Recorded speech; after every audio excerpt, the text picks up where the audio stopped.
debido a su capacidad de imitar eventos importantes, de encantar a la audiencia, así como de evocar la alegría y el éxtasis tanto en el público como en los intérpretes.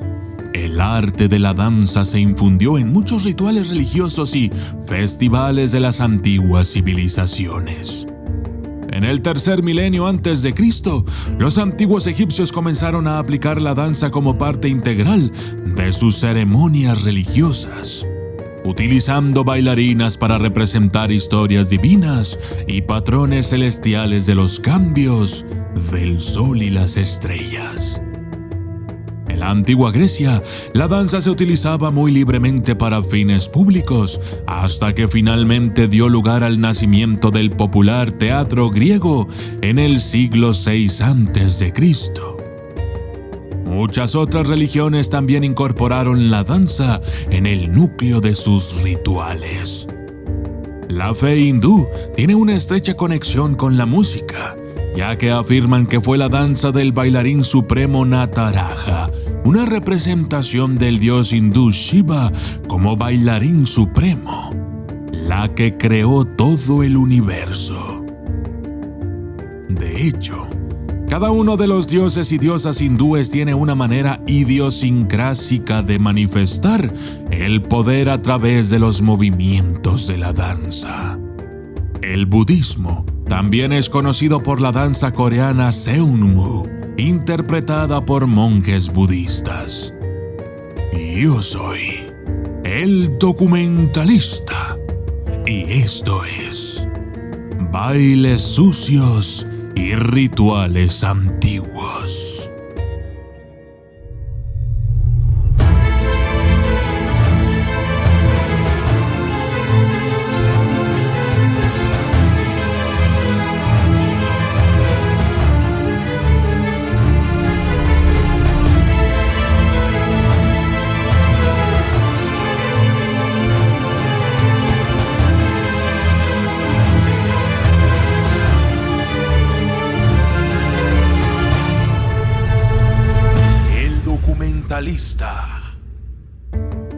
Danza como un egipcio. El importante papel de la mujer en el arte de la danza también se remonta a los albores de las civilizaciones. Pinturas rupestres de hasta 6.000 años de antigüedad, como las de la cueva de Adauta, cerca de Palermo, y la roca en los Moros en Cataluña, incluyen escenas de mujeres bailando. Las imágenes de bailarinas rituales femeninas aparecen en las escenas de las tumbas del antiguo reino del antiguo Egipto, donde se muestran bailarinas y cantantes actuando en la procesión fúnebre a la entrada de las tumbas. En el antiguo reino, la mayoría de las bailarinas eran mujeres que actuaban en funerales y festivales importantes. Inicialmente, al menos, todos los miembros de este tipo de grupos parecían ser mujeres clasificadas en escenas de la tumba con títulos como supervisoras o inspectoras. Una dama de la quinta dinastía, Neferesres, recibió los títulos de supervisora del rey y supervisora de las danzas del rey. La supremacía femenina de este grupo terminó al cierre del viejo reino cuando los actores masculinos comenzaron a ser representados en las escenas de las tumbas junto con los nombres de los oficiales masculinos. Entre los pocos bailarines profesionales masculinos inscritos se encontraban Khnumhotep, que también era un sacerdote funerario del rey, y Horihotep, que servía en el culto de Bastet, la diosa egipcia del hogar, los secretos de las mujeres, la fertilidad y el parto. La Biblia también contiene varios relatos de mujeres que bailaban, como las celebraciones dirigidas por Miriam después de la travesía del Mar Rojo, cuando las mujeres bailaban y tocaban los tambores. Las mujeres también salieron cantando y bailando después de que David regresara de matar a Goliat. El final del libro de los jueces describe la fiesta anual del Señor, durante la cual las hijas de Silo salen a bailar. En el Nuevo Testamento, Mateo cuenta la historia de cómo Salomé bailó para Herodes por la cabeza de Juan el Bautista. Sacerdotisas danzantes. Todas las religiones antiguas tenían un dios o diosa estrechamente asociada con la danza. La diosa egipcia Bastet se celebraba con la danza. También hay varias piezas de arte griego antiguo que retratan a las mujeres danzantes de los siglos 6 y 5 a.C.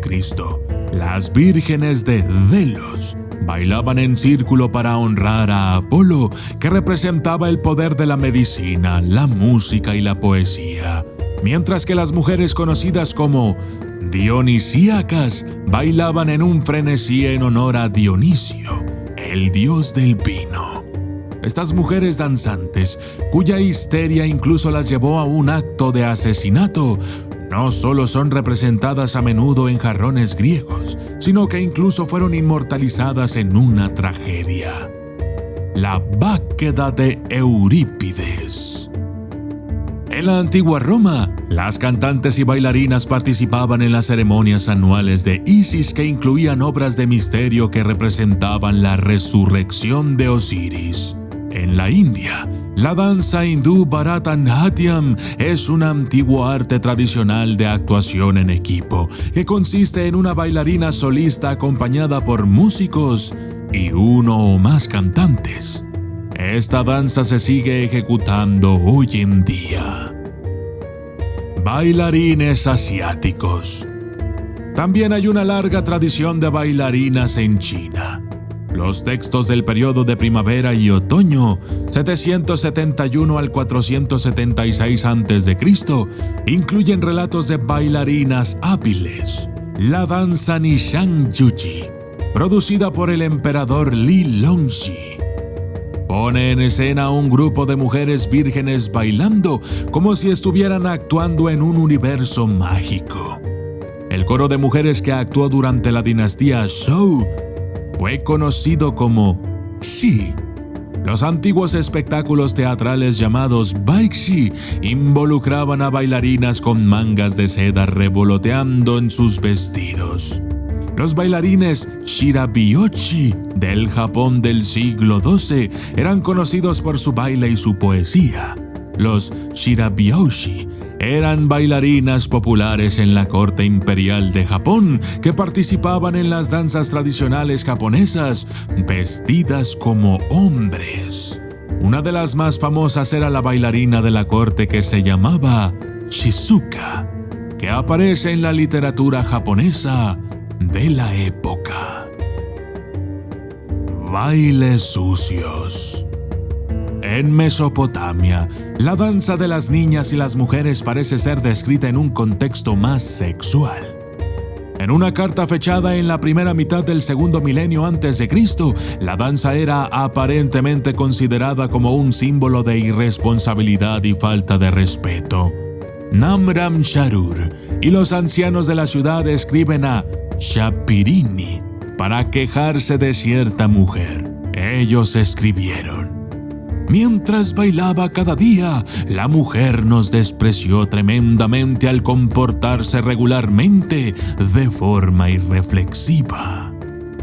El mito de Nergal y Ereshkigal explica lo importante que es la danza de las jóvenes. En la historia, el dios Nergal llega al inframundo y se convierte en el amante de Ereshkigal, la reina del inframundo. Antes de escapar al cielo, cuando Ereshkigal se entera de que su amante la ha abandonado, convoca a un mensajero y le dice que suba al cielo para exigir el regreso de Nergal al inframundo para estar con ella. Le pide a Namtar, su mensajero, en un dramático discurso que transmita el siguiente mensaje a los dioses del cielo: desde que era una niña no he conocido la danza de las doncellas, ni he conocido el jugueteo de las niñas. El Dios que me enviaste se ha acostado conmigo. Que duerma conmigo.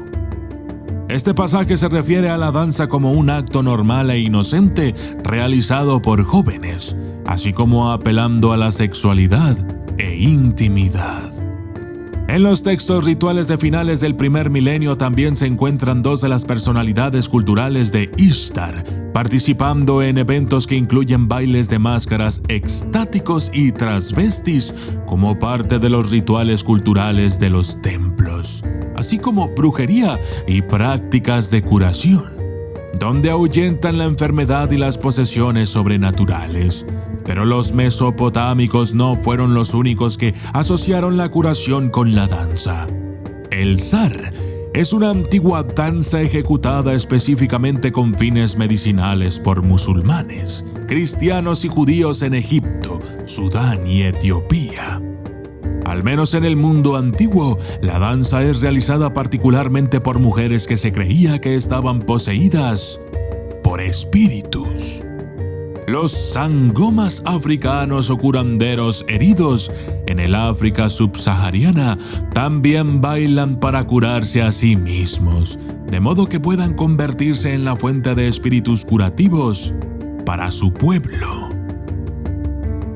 En la mayoría de las culturas, a lo largo de la historia, las personas han expresado sus pensamientos y sentimientos más íntimos a través de la danza en un despliegue exterior de felicidad, dolor, celebración y otras emociones fuertes. Un ejemplo de la capacidad de la danza para transmitir estas poderosas emociones viene del simposio de Xenofonte, donde dos bailarines interpretaron la aventura amorosa de Ariadna y Dionisio en la escena final. Los bailarines, un niño y una niña, demostraron tan vívidamente el estado emocional que, después de la actuación, la multitud de hombres atenienses que componían su público se apresuraron a volver a casa con sus esposas. Y los que no estaban casados juraron que encontrarían una esposa o amante para volver a casa lo antes posible. En otras palabras, el estado emocional que despertaban los bailarines se transmitía al público y se vivía de forma muy intensa. Es esta capacidad expresiva de la danza la que hizo posible considerar una cierta forma de danza, ya que el estilo de danza podría exponer los valores internos del bailarín. En la historia de Heródoto de Sicón, Cleístenes, después de ver a uno de los pretendientes de su hija, Hipólito de Atenas, bailando de forma lasciva, gritó: «Has bailado tu matrimonio», pensando que el alma del hombre era tan sucia como su baile. Las pequeñas bateristas. La primera persona en la historia en ser llamada baterista fue una mujer. Era una sacerdotisa mesopotámica llamada Lipuchiao, que vivió en Ur en el 2380 a.C. y fue la líder espiritual, política y administrativa del templo más poderoso dedicado al dios de la luna, Nanasuen, en Ur. Su símbolo era el balagdi, un pequeño tambor redondo usado para realizar cantos litúrgicos. Como sacerdotisa, Lipuchiao actuaba como un puente entre los reinos de los dioses y del hombre. Se asociaba con los ritmos sagrados y servía de conducto, convocando y transmitiendo la energía divina al mundo. Documentos escritos sumerios del 3000 al 2500 a.C. identifican a la diosa Inanna como la creadora del tambor, así como muchos otros instrumentos musicales. Las sacerdotisas de Inanna cantaban y cantaban al ritmo de los tambores. Tales prácticas de tamboreo se llevaron a cabo en Mesopotamia, Fenicia, Palestina y Asiria en el culto posterior de Ishtar, Asera, Astarte y Anat. Las sacerdotisas también jugaron un papel importante como compositoras y coreógrafas de la música y la danza durante las ocasiones sagradas. Un tambor de marco rectangular de doble cabeza que data de 1400 a.C. fue encontrado en la tumba de una mujer llamada Hatnofer. La cabeza de piel de un tambor de marco aún sobrevivía del periodo ptolemaico. En su superficie hay una representación de una mujer tocando un tambor de marco frente a la diosa Isis. La Grecia preclásica también vio el surgimiento del culto a la diosa Cibeles de Anatolia Occidental.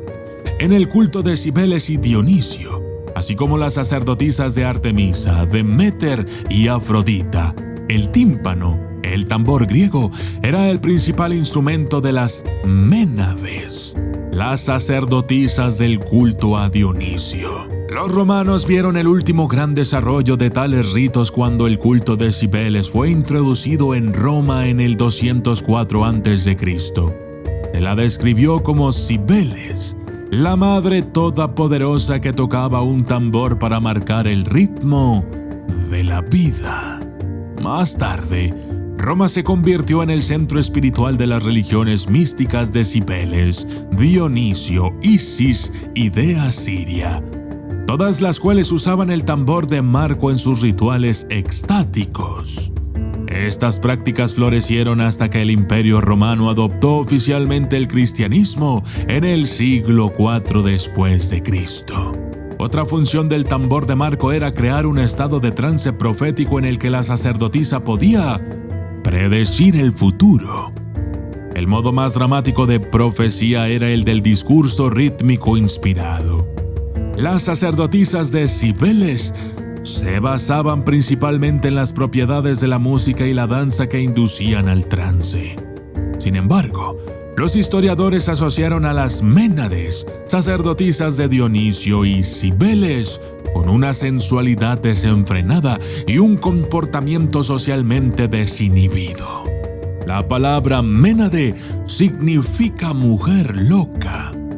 Su anhelo erótico de unión con lo divino se expresaba en bailes salvajes y descalzos al son de la flauta y el tambor.